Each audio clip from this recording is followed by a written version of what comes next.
ምስክርነቱ ምን መሰለህ? የዛሬ 2 ዓመት ነስር አለበት ልጄና ይሄ ግን ነስር አይደለም የሚመስለው መምህር አንዴ ደሙ መውረድ ከጀመረ በቃ እንደዚህ የሆነ ሲንክ ላይ ቆሞ የተወሰነ መጠበቅ አለበት። በደንብ ነው እንደ ውሃ ነው የሚወርደው እና የዛን ጊዜ ግን በጣም የተለየ ነበረ። በቃ አያቆምም። እኔ ደግሞ ሆስፒታል አልወስድም አልኩኝ እና ምንድነው የሚሻለኝ? ዝም አልሽኝ እኮ ሲለኝ ነው አይ ዝም አላልኩም፣ ግን እግዚአብሔር የሚያደርገው ታምር እዚህ ጋር ይኖራል እና ታገሰኝ አልኩት። አሁንም መዳን የሆነ ነገር የሚደረጋል። እሱንም ሳረግ ምንም ነገር የለም። እሑድ ዕለት ማታ የጀመረ ሌሊቱን እንደዛ ጀመረ። ሰኞ ዕለት ማክሰኞ ቀን ሰኞ ለማክሰኞ ለቅዱስ ሩፋኤል ንገረው አልኩት። እንዲህ ለአባቴ ልንገረው ብሎ እንደዚህ የሆነ ሶፍት ነገር አድርጎ 13 ጊዜ ሰገደና ቅዱስ ሩፋኤል ይሄንን ነገር አስቁምልኝ፣ እኔ ልሞት ነው፣ በቃ ደም ይፈሱ አለቀ። ይሄ ነስር አይደለም፣ በስነ ስርዓት ደም ነው፣ እንደዚህ በደንብ ነው የሚወርደውና ከዛ ምን አለኝ? ማማ አለኝ እዚህ ምግብ የምንበላበት ወንበር ጋር ቅዱስ ሩፋኤል መጥቶ እኮ አየሁት፣ አይዞክ ልጄ ደረስኩልህ አለኝ። ከዚህ በኋላ ደምህ አይፈስም ብሎ ተነጋግረን ከዛ ተነስቶ ሄደ አለኝ። ከዛን ቀን ጀምሮ መምህር ምንም አይነት ነገር ደም ከአፍንጫው ወጥቶ አያውቅም። የሚገርም ነው። እናንተ ሊቀ መላእክት ቅዱስ ሩፋኤል ለሁላችንም በዚህ መልክ ይድረስልን። ለህፃናት ይገለጣል የሚባለው እውነት ነው። በስነ ስርዓት ነው የሚያየው እሱ። አጋዕዝተ ዓለም ሥላሴንም በስነ ስርዓት ነው የሚያያቸውና እንደዚህ አየኋቸው ሲለኝ ድንግጥ እላለሁና እኔ እግዚአብሔር ይመስገን ብዬ ነው ዝም የምለውና ከዛን ጊዜ ጀምሮ ልጅሽ እንደዚህ አይነት ነገር እንዲኖረው ምክንያት የሆነው ቅዱስ ቁርባን ስለሚቀበል ነው ወይስ የምትነግሪውን ታሪክ ባይምሮ ላይ ሪል አድርጎ ስለሚከስተው ነው? የስለት ልጅ ነው? እስቲ ለይልን። ይሄን የስለት ልጅ ነው። አዎ የስለት ልጅ ነው መምህር። የስለት ልጅ ነው። የስለት ልጅ ነው። እግዚአብሔር ይመስገን አሁን በደንብ ነው ብታይ። ቅዱስ ሩፋኤል በየወሩ ንገሪኝ ይለኛል እና እነግረዋለሁ። የቀን አቆጣጠር እኛ ውጭ ሀገር ነው ያለነው፣ የተለያየ ስለሚሆንበት እኔ ያንን ቀን ዝክር ዘክርለታለሁ። ዝክሩንም እሱ ራሱ ይቆርሳል፣ ይበላል። ለቅዱስ ሩፋኤል ደግሞ 13 ጊዜ ይሰግዳል። እቺም አትቀርናል። ይገርም። ነገ ቅዱስ ሩፋኤል ነው። ሁላችሁም ጸልዩ። ጸሎታችሁ እንዲሰማችሁ፣ ስለታችሁ እንዲሰማ ጸልዩ። ምክንያቱም አንደኛ እታችን የተናገረችው በህፃናት ላይ ይገለጣል። ቤቱን ራሱ የሚባርከው በህፃናት ላይ ነው። እንዴት በሉ ልጆቻችሁን አስቆርቡ። እናንተ እንኳን ለቅዱስ ቁርባኑ ብትዘገዩ ምክንያት እየፈጠራችሁ የእውነት የሚያዘገይ ነገር ተገኝቶም ሊሆን ይችላል፣ ወይም ደግሞ በኃጢአታችሁ ምክንያት ወይም በቸልተኝነት በስንፍና ምክንያት ስትዘገዩ፣ በልጆች በኩል ግን ቅዱስ ቁርባኑ ወደ ቤት ይገባል እና ቤታችሁ ይባረካል። ህፃናት ለእግዚአብሔር ቅርብ ናቸው። አይምሯቸው ንጹህ ስለሆነ ነው። ሰግደው ጾሞ ጸልየው ሳይሆን ቢያንስ ለመገለጥ ለአንድ የሆነ ነገር ለመገለጥ ምን ይፈልጋል ማለት ነው? ንጽህና ይፈልጋል ማለት ነው። እና ህፃናት ደግሞ ለዚህ ነገር ቅርብ ናቸው እና አስቆርቧቸው። ቤታችሁ የክርስቶስ ስጋና ደም እንዲገባ ልጆቻችሁን አስቆርቡ። ደጋግሜ ነው የምናገረው። ቤታችሁ ውስጥ አንድ መንፈሳዊ ሰው ካለ ያን ሰው ተንከባከቡ። ለዛ ሰው ሲል ቤታችሁን ያድናል። የእናንተ የአንድ ሰው ህመም እኮ መዳን የሁሉም ሰው መዳን ነው። ለምን? የዚህ ልጅ አሁን ነስር አለበት። እናቱ ትጨነቅ ነበረ። ካሁን በኋላ ደምህ አይወጣም፣ አትደማም፣ ደምህ አይወጣም ብሎ ሲነግረው የእናትየውንም ጭንቀት ጭምር ነው እኮ የሚያጠፋላት። እና ምንድን ነው የሚባለው? ራሳቸው ወላጆች እያሉ እነሱ እየጸለዩ ግን ልጆቻቸው ሲድኑ ይገርማል። እንዲሁም ደግሞ ወላጆች ጸልየው ልጆች ደግሞ መተው ጸበል ሲረጯቸው አንዳንዴ እናቶቻቸውን በጸበል የሚያስጮሁ ልጆችም አሉ። ህፃናት ሆነው ነይማ የጸበል ልርጭሽ ብሎ ሲረጫቸው ዛራቸው የተነሳባቸው እናት አስታውሳለሁ። እነዚህ በቃ ተንቀጠቀጡ ሰውነታቸው። ዞር በል ሂድልኝ ከዚህ ምናምን ብለዋል። ለአንድ ሳምንት ያክል ቤት ውስጥ እንዳያድር ተከልክለው ጎረቤት ነው የተኛው። ጎረቤት እየሄደ ነው የሚያድረው። ቀን ቀን እዛው ግቢ ውስጥ ይውላል። አይኑ እንዳላየው ብሎ ተቆጥቷል። ለካ ዛሩ ነው። እናቱ ተቆጥታለች የተባለው እሱ ስለ ዛር ስለማያውቅ፣ እሱ ደግሞ ጎረቤት አይቶ ነው በጆግ ጸበል ይዞ መጣና ማየ ጸበል ልርጭሽ እያለ ትንሽ ልጅ እኮ ነው፣ የ5 ዓመት የ6 ዓመት ልጅ ነው። እናቱን አምጥተው ሲረጫቸው ተነሳ ዛሩ። ለምን አልመታውም? የሆነ ነገር ለምን አላደረገውም? ኃይል አለ ልጁ ላይ፣ መገለጥ አለ፣ ንጽህና አለ። ስለዚህ እያመለኩ በአዳም ልኮ እያመለኩ ልጃቸውን እያሳደጉት፣ ግን ልጃቸው የሚውለው የት ነው? የሚጸልዩ የሚቆርቡ ህፃናቶች ሰፈር እየሄደ ስለሆነ አንዳንድ እግዚአብሔር እንደዚህ ይባርካል ልጆችንና በልጅሽ በኩል የተፈጠረው ነገር ደስ ይላል። ስላሴንም የሚያያቸው ከሆነ መገለጥ ነገሮች ብዙ ጊዜ የሚመጣለት ከሆነ ይሄ ልጅ ጥሩ ጥሩ ታሪክ እየነገርሽው አይምሮ መጥፎ ነገር እንዳያርጊው መጥፎ ነገር እንዳይሰማ አይ ጎበዝ ነው በእንደዛ አይነት የምትነግሪውን ታሪክ በአይምሮ ላይ በትክክለኛው ኢሜጅ እየከሰተ ወደ ህይወት የሚተረጉም ልጅ ስለሆነ መጥፎ የሆኑ ሀሳቦች በአይምሮ ላይ ከመጡ ይሄ ነገር እየቀነሰ ነው የሚመጣው እና እናመሰግናለን። እኔም አመሰግናለሁ መምህር፣ እግዚአብሔር ይስጥልኝ እድሉን ስላገኘው በጣም ደስ ብሎኛል። ጭንቅላቴ ሁሉ ነው እንደዚህ የሚነዝረኝ። እግዚአብሔር ይገስጸው። አይዞሽ፣ በስላሴ ስም እግዚአብሔር ይገስጽህ። ጭንቅላቷ ላይ ሆኖ የምትራወጥ ቅዱስ ኡራኤል ይገስጽህ። የቅዱስ ኡራኤል መብረቅ ይምታ። በራሷ ላይ ውርውር የምትል ግንባር ላይ ታሰር፣ ከራሷ ላይ ውጣና ግንባር ላይ ታሰር። እናቴ ቅድስት ድንግል ማርያም ትገስጽህ። የቅዱስ ሚካኤል ሰይፍ ይውጋ፣ የቅዱስ ገብርኤል ጦር ይውጋ፣ የቅዱስ ሩፋኤል እሳት ያቃጥል። በዕለተ ቀኑ ቅዱስ ሚካኤል ወገብን ይምታ። እግዚአብሔር ይገስጽህ። ጭንቅላቷ ላይ ያለ የምትወራት እናቴ ቅድስት ድንግል ማርያም ትገስጽህ። ኢየሱስ ክርስቶስ ይገስጽህ፣ በመስቀሉ ይቀጥቅጥህ። ተወን እባክህ እስኪ በኢየሱስ ልንገል ብለን ቅዱስ ሩፋኤል ይዞን እኮ ነው ልጁን ያኖር ነው እንጂ ልንገል ነበች ውሻ። እኔ አሁን ያልኩት ታሰር ነው። በስላሴ ስም በኢየሱስ ክርስቶስ ስም ጭንቅላቷ ላይ ሆነ ውርር የምታረጋት ያለ ቦታ የተቀመጥክ ተሰብሰብ፣ ቶሎ ተሰብሰብ። ከእግር ውጣ፣ ከሆድ ውጣ፣ ከሰውነቷ ላይ ሁሉ ጠረግና ውጣ። ግንባር ላይ ታሰር በኢየሱስ ክርስቶስ ስም በል። በኢየሱስ ክርስቶስ አልነቃነቅም። በድንግል ማርያም ስም እጄ እግሬ ሁሉ ነገር ታስሯል። በሐሳቡ በእቅዷ በሐሳቧ ሁሉ አልገባም። ምን እናደርግ እንደርሳለን። ተቋርጠው በለው አሁን ያልኩትን ምን አልከን? በሐሳቧ በእቅዷ ሁሉ አልገባም። በሐሳቧ በእቅዷ ሁሉ አልገባም። ልጇንም አልነካም። አንነካም። ይህን ካደረኩኝ ቅዱስ ሩፋኤል ይቅጣኝ። ይህን ካደረኩ ቅዱስ ሩፋኤል ይቅጣኝ። ወደ ጸበል ስትሄድ አባቷ ጸበል አለ እዚህ። ወደ ጸበል ስትሄድ ጸልያም ሊሆን ይችላል። ወደ ጸበል ስትሄድ እስከምሸኝ ድረስ አልነካትም። እስከምንሸኝ ድረስ አንነካም። በኢየሱስ ክርስቶስ ስም እምላለሁ። ልባ መልሰው እግዚአብሔር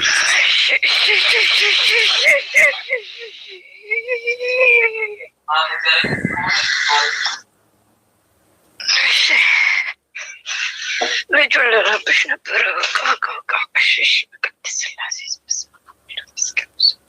ከአንተ ጋር ማን ያወራል? ቶሎ ስትመጣ ቶሎ ገስጽ መሸኘት ነው። ቅዱስ ሚካኤል እኔ መምህር አንቺ ነሽ። እግዚአብሔር ይገስጸው። አይዞሽ። አሁን ጭንቅላትሽን ውርር የሚያደርግሽ ነገር ሲኖር ብዙ ጊዜ መልክአ ኡራኤል ጸልይ። እሺ፣ ጭንቅላት ላይ ያሉትን ነገሮች በሙሉ የሚያክምና አስተሳሰባችን፣ አይምሯችን፣ ህሊናችን ውስጥ ገብቶ የሚረብሸን መንፈስ የሚገስጸው ቅዱስ ኡራኤል ነው። የተሰጠው ስልጣን ለሱ ነው። ለሁሉም አለ፣ ግን እንደየማዕረጋቸው እንደየስልጣናቸው ለማለት ፈልጌ ነው። እግዚአብሔር ካንቺ ጋር ይሁን። በርቺ። ልጅሽ አጠገብሽ አለ? አማርኛ ግን ብዙ አይችልም እሱ። መስማት መናገር አይችልም? ይችላል። ሀሎ ምናምን ይላል። ሮቤል መምህር ተስፋዬን ታናግረዋለህ? ለምን? ይቅርታ ሳልዘጋጅ ገና አዋቶ ነው አማርኛ የሚያወራው። ይፈራል። ችግር የለውም። እሺ፣ አመሰግናለሁ። በሰላም ሁኔታችን። አሜን። መምህር አመሰግናለሁ። እግዚአብሔር ይስጥልኝ። ይቅርታሽ። ብዙ ነገር አድርጎልኛል። በዕለተ ቀኑ እንደው አንዴ የዛሬ አመት ጳጉሜ 3 ላይ ወንድማችን በማህበር ባርኮልን ጸበል አዘጋጅቼ ማለት ነው። ያንን ጸበል ጠጥቼ ኢትዮጵያ ደወልኩ። እንኳን አደረሳችሁ። እሺ፣ ደውዬ ይሄን ባዕድ አምልኳችሁን ደግሞ አዲስ አመት ሲሆን ይጎዘጉዛሉ፣ ጉዝጓዣቸው አለና የባዕድ አምልኳቸው አለና ይሄ እንዳታረጉ ባካችሁ፣ ለዘንድሮ እንኳን ይለፋችሁ፣ ለአመት ደግሞ እግዚአብሔር ያውቃል ምናምን እያልኳቸው እነሱን እየሰደቧቸው ነበር እና የእነሱን በጣም ነቅፌባቸዋለሁ። ስነቅፍ እነሱን ቤተሰብ እንዲህ ነው ብዬ ስናገር በተናገርኩ ቁጥር ሪስክ ነው የሚደርስብኝ። ጊዜ መሀል ሜዳ ላይ መምህር እንቅፋት የሌለበት ቦታ ላይ እግሬ ጥፍ ብሎ ወድቃለሁ። ፎቅና ምድር ነው የምሰራው። ፎቅ አንስቶ ብዙ ጊዜ ሊፈጠፍጠኝ ይሞክራል። ይህን የሚያደርገው ግን እናት አባትን በተሳደቁበት ሰዓት ነበር። እንዲህ አርጉ እንዲህ አታርጉ ብዬ በመከርኩበት ሰዓት እኔ ነው እዚህ የሚያንትን የሚለኝና ጳጉሜ 3 እንደዛ ብዬ ተናግሬ መምህር ቤት ላጸዳ ነው ገና ጠዋት ነው የደወልኩት እና ቤት ላጸዳ ተነስቼ በአፍንጫዬ ደም እንዲህ ብሎ ያውቁም ደም ታውቃለህ። ደም ይሄ ደም ዝም ብሎ የሚፈስ ንስር ብቻ አይደለም። ከኛ ከስደተኞች ገላችን ቀጫጫ ነው። በስራ ደክመናል። ከሌ የማይጠበቅ ደም መውጣት የሌለበት ደም ዝም ብሎ ጎርፍ ነው የሚሄደው መሀል መንገድ ላይ ማለት ነው። በለጡ ላይ ወለሉ ላይ እናቴ ኪዳነ ምሕረት አሳልፈሽ ልትሰጪ ነው ያልኩት። ቅዱስ ሩፋኤል ያንተን ጸበል ጠጥቼ ነው የተነሳው። ተቋረጠ። ምንድን ነው ዋይፋዩ? ሰላም ባትሪ ቻርጅ አግኝልሽ ነበር። ባትሪው የዚህን ቻርጅ አላረግሽውም። ይሄን ገመዱ ለምን ተቋረጠባት? ወይኔ ለነገሩ መስከራ ጨርሳለች እንዴ? ድንገት ተቋረጠ። በጣም ይቅርታ። ሰላም እንዴት ነሽ?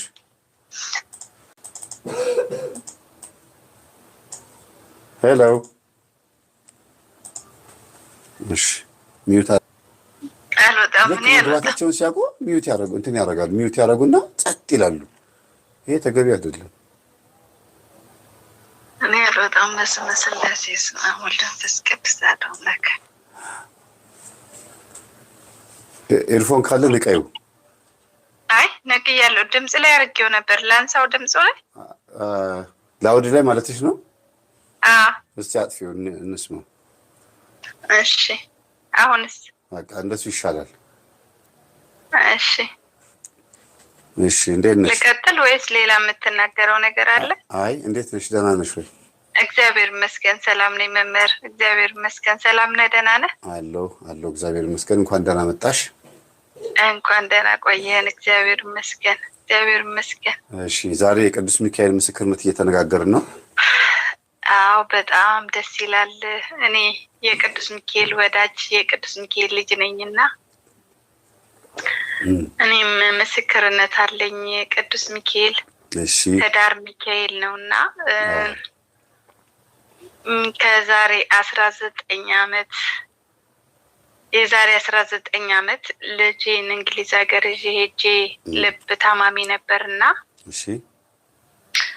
መስከረም ላይ ነው ይዤው የሄድኩት። መስከረም በጣም ገጫጫ ስለነበር 1-2 ወር ምናምን ቆይተናል። ሰርጀሪ ተሰርቶ መጣንና ከዛ ምን አደረግኩ መሰለ? መጀመሪያ ያው ለመብርሃን ነው የሰጠችኝ እመቤቴ ናትና ከዛ እንደመጣን ቅዱስ ሚካኤል ህዳር ሚካኤል ነበረ።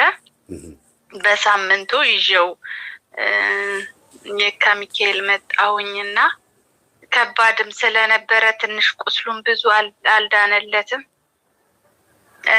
እኔ ለቅዱስ ሚካኤል መስጠት አለብኝ ብዬ ይዤው መጥቼ ለቅዱስ ሚካኤል ነው ያስረከብኩት። እናቴም እኔ ለቅዱስ ሚካኤል ነው የሰጠችኝ። እኔም ደግሞ መልሼ ለቅዱስ ሚካኤል ሰጣሁት እና እግዚአብሔር ይመስገን ከብዙ ነገር ቅዱስ ሚካኤል እየጠበቀልኝ ለዛሬ አድርሶልኛል። ቅዱስ ሩፋኤልን ደግሞ ልጄ በጣም ይወደዋል። የሆነ ነገር ሲሆን እኔ ለቅዱስ ሩፋኤል ነው መነግረው ነው የሚለኛው። አጠራር አለው እኔ አስተካክዬ ነው የምጠራለት እንጂ እና የቅዱስ ሩፋኤል እሱ በጣም ይወደዋል። አባቴ ነው ይላልና እኔም ለቅዱስ ሩፋኤል አንድ ምስክር ልናገር። እሺ የቅዱስ ሚካኤል ላመስግነን ሳንጨርስ ወደ ሩፋኤል ገባሽብን። እነሱ አጣሉ ይቅርታ ደበላለኩት እንዴ? ያኛውን ሳጨርሽ ወደ ሩፋኤል ገባሽ። እንደው የትኛው ይበልጣል አንቺ ጋር? ምንም ቅዱስ ሚካኤል ያው ብዙ ነው የቅዱስ ሚካኤል ግን ያው የቅዱስ ሚካኤል ነገርሽንና ገና እልል ሳንል ሳናመሰግን ዝም ብለን ወደ ሩፋኤል ስትገቢብን ጸጥ ልንል ነው ማለት ነው። እና እልል ብላችሁ አመስግኑልኝ በእውነት። አዎ እንዳታጣይን ከመላእክቶቹ ጋራ የቅዱስ ሚካኤልን ተአምር ድጋሚ ንገሪንና እንደገና እንስማው።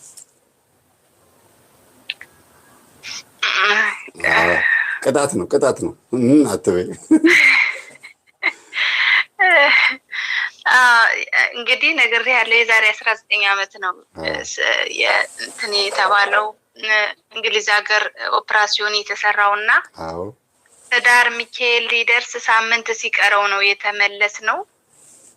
ከዛ በኋላ ቅዱስ ሚካኤል ይዤው ሄድኩኝ ማለት ነው ልጄን። እኔም እናቴ ለቅዱስ ሚካኤል ስለሆነ የሰጠችኝ እኔ ደግሞ ልጄን ለቅዱስ ሚካኤል ሰጠሁት ማለት ነው። ምክንያቱም ከባድ ሰርጀሪ ነበረ የተሰራው። ልጁን በጣም ቀጫጫ ነበረ ማለት ይሄ ዝም ብሎ እንደዚህ ቀጫጫ የሚባል ነገር አይደለም። የ1 ዓመት ከ10 ወር ልጅ ሆኖ የ3 ኪሎ ነበረ። በጣም የተጎዳ ነበር እና ግን እግዚአብሔር ይመስገን በማይጠበቅ ሁኔታ ቅዱስ ሚካኤል ብዙ ነገር አድርጎልኝ በቃ ብዙ ነገር አደረገ እግዚአብሔር። ቅዱስ ሚካኤል ይኸው አለ ማለት ነው እስካሁን። ቅዱስ ሚካኤል በብዙ ነገር እየጠበቀው መምህር እግዚአብሔር ስሙ የተመሰገነ ይሁን። የቅዱስ ሚካኤል አምላክ ሁላችንም የሚባርከን ይድረስልን። ቅዱስ ሚካኤል በረከቱ ይደርብን። እናመሰግናለን እህታችን። ትንሽም ቢሆን ትልቅም ቢሆን ምስክርነቱ መነገር አለበት እና እናመሰግናለን። እሺ የቅዱስ ሩፋኤልን ቀጥ እንግዲህ ስሙን ስላነሳሽ ዝማልሁኝ። ከዛ ወንድሜ ታማን ተባዬ ሰማሁኝ። ወንድሜ ሲታመሙ ቤተሰብ አልነገርም፣ ደነግጣለሁ ምናምን ስለሚባል አልነገርም። ያን ቀን ግን ቅዱስ ሚካኤል ስላለበት ይሁን ሰማሁኝ። አመልጧቸው ነገሩኝ ነው አው በሉ ይሄ የቤት ምናምን የምትሉትን እንዳታስመኩ፣ ቀጥታ ጸበሉ ሰዱ ስላቸው ጸበል ማን ወስድም በሰዓቱ ጸበል ሄዱ ስትላቸው አላመመንም ነው እና መልሳቸው ዝም ብለው ሐኪም ቤት ነበር የወሰዱት። የቤታቸውን የሚያደርጉትን አድርገዋል። ምን ባይሰሙኝም ግን ወሰዱት እና ሐኪም ቤት ደሴ ሐኪም ቤት ነው የወሰዱት። ሩቅ ነው ለኛ ደሴ። እሺ እና ከደሴ ድረስ ሄድ 15 ደቂቃ ቆይታቸው ቢሆን የደም ማዞሪያው ያቆም ነበር፣ ይሞት ነበር ነው የተባለው። እና ታክሞ ተመለሰ፣ በህይወት ተረፈ። እግዚአብሔር ይመስገን። ተርፎ ተመልሶ እግዚአብሔር ይመስገን እያልኩ ነው። አዎ እግዚአብሔር ይመስገን። እና ተርፎ ተመልሶ አክስቴ ጋር ተቀመጠና ለኛ ከተማ የምንለው ትንሽ ወጣ ያለ ነው። እሱ ጋር አክስቴ ቤት ተቀመጠ። ተቀምጦ የእናቴ ወንድም፣ የእናቴ የእህቷ ልጅ፣ አባቴ፣ የእናቴ ያጎቷ ልጅ ማለት ነው ሆነው 4 ናቸው። ወንድሜ ጋር 5 እንግዲህ ወንድሜ አክስቴ ቤት ተኝቷል። እሱን ለመጠየቅ ሲሄዱ የተሰቀለበት መኪና ተገልብጧል። ከዛ የዛ ጊዜ የሚሆን ህልም አይቻለሁ። ህልሙን ግን ስነሳ ረሳሁት። የሆነ ጥሩ እንዳልሆነ ህልሙ ገብቶኛል። ቅዱስ ሚካኤል አሁንም ለአንተ ሰጥቻለሁ ነው ያልኩት ቀጥታ። አሁንም የሚመጣ ነገር እንዳለ ይገባኛል፣ ግን ለአንተ ሰጥቻለሁ ነው ያልኩት ድጋሚ። ከዛ ቅዱስ ሚካኤል ይሄን አደረገልኝ። ሁላቸውም ተገረፋፍጠዋን። አባቴ ራሱን ለብዙ ጊዜ ታሞ ነበር፣ እየሳለ ምናምን ነበረ፣ ግን ሁላቸውም በህይወት ተረፉ። እግዚአብሔር ይመስገን። በጣም ደስ ይላል በእውነት። በህይወት መትረፋቸው ብቻ ለሚኔት ከዚህ በኋላ ቅዱስ ሚካኤል ሌላ ጥያቄ ብትጠይቂው አጠገብሽ እንደሆነ ማሳያ ነው። ሁልጊዜ ደጋግሜ እናገራለሁ። አንድ ጸሎት ጸልያችሁ ጸሎቱ ከተሰማ ቶሎ ስለቱ ከተሰማላችሁ እግዚአብሔር ከእናንተ ጋር መሆኑና እንባችሁ መልስ እንደሚሰጥ፣ ሌላም በህይወታችሁ የሚገጥማችሁ ነገር ካለ ወደ ሌላ ቦታ ወለም ዘለም እንዳትሉ ከዚህ ነገር ጋር እንድትጣበቁ ጥሩ መንገድ ማሳያ ነው እንጂ ያቺ ጉዳይ መፈጸሟን ብቻ አትዩ ምለው ለዚህ ነው ደጋግሜ ነው የምናገረው። ያው አሁንም እጠብቀዋለሁ አባቴ ለንስሐ ዘመዶችን ቤተሰቦችን ለንስሐ ቤተሰቡ በሙሉ ከቅድመ አያት የጀመረ የዘጉ አባጋላ ነው የሚሉት እና እሱን አሁን ድረስ ይመለካል። የአባቴን ዛር ሰብስባ እናቴ ይዛ እየተሰቃየች ነው በበሽታ። እሱም አባቴም ደግሞ በባለፈው ታሞ የዛሬ ሳምንት 2 ሳምንት አካባቢ ቅዱስ ሚካኤል ልጅህን አደራ ነው ያሉት። አሁንም ተረፈልኝ። እግዚአብሔር አንድ ቀን ለንስሐ ያዘጋጀላቸው ቀን እንዳለ ይገባኛል። እኔ ግን ቸኮል። አይዞሽ ቸኩለሽ ሳይሆን በአጠቃላይ ጉጉትሽን ነው የሚያሳየው። እኔ ብዙ ጊዜ ልጆች እናትና አባታቸው እንዲቆርቡ ሲጓጉ ሳይ ያላችሁን ስሜት ሳይ እግዚአብሔር በእናንተ በኩል ቤተሰቦቻችሁን ሊያድን ብቻ መፈለጉን ሳይሆን እንዴት እናትና አባታችሁ ሲያጠፉ እንደነበረ በልጆቻቸው ሲመከሩ የሚሰማቸውንም ደግሞ ስሜት እንዲያውቁት እንዴት እንደሚያደርግ ነው የምረዳው። እናቶች ወይም አባቶች ምን ይላሉ? አየው ከኋላ የመታ ከማህፀን የወጣ ተምራ ልጄ አቆረበችኝ ሲሉ ስሰማ ሰውነቴን ይወረኛል። በቃ ለምን አስቡት፣ ከማህፀናቸው ወጣችሁ እናንተ እግዚአብሔርን አውቃችሁ እነሱ ከባዕድ አምልኮ እንዲወጡ ሰይጣንን እያመለኩ የነበሩ እናንተ ስትጸነሱ ጭምር ይመለክ የነበረውን ሰይጣን ከኋላ መታ በማህፀን ውስጥ ወጣ የነበረችው ልጅ ወጣ አድጋ እኔን ትቀጠቅጠኛለች እንዴ ይላል። ብዙ ጊዜ ጸበል ቦታ ላይ ማን ስለሆነች ነው እንዴት ይሆናል ይላል። እንደዚህ ሆነ እለዋለሁ።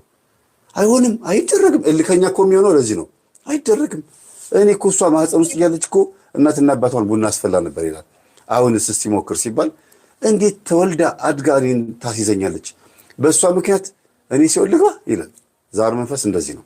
እና አንዳንዴ ከኋላ መታችሁ ስታስቆርቡ እናትና አባታችሁ ትልቅ ኩራት ሊሰማችሁ ይገባል። ኩራት ስላችሁ ምንድን ነው?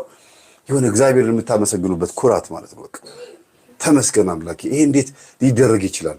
እኔ ሳልኖር በፊት ሳልወለድ ሳልታሰብ በፊት ይመለክ የነበረውን ሰይጣን 40 ዓመት 50 ዓመት ሲመለክ የነበረውን ተወልጄ መጥቼ ልቀጥቅጠው፣ እናትና አባቴን ጾሙ፣ ጸልዩ፣ ቁረቡ ብዬ ላስተምር፣ ይሄ መታደል ነው። ይሄን ሐሳብ ራሱ ስላመጣ ባይምሬ ውስጥ ብላችሁ ማለት ትችላላችሁ። እና ይሄ በጣም ትልቅ ነገር ነው። በእውነት ደስ ይላል።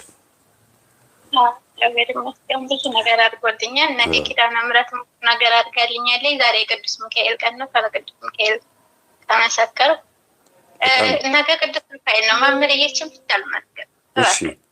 እሺ፣ የቅዱስ ሩፋኤል ልጅ ነኝ እኔ። የቅዱስ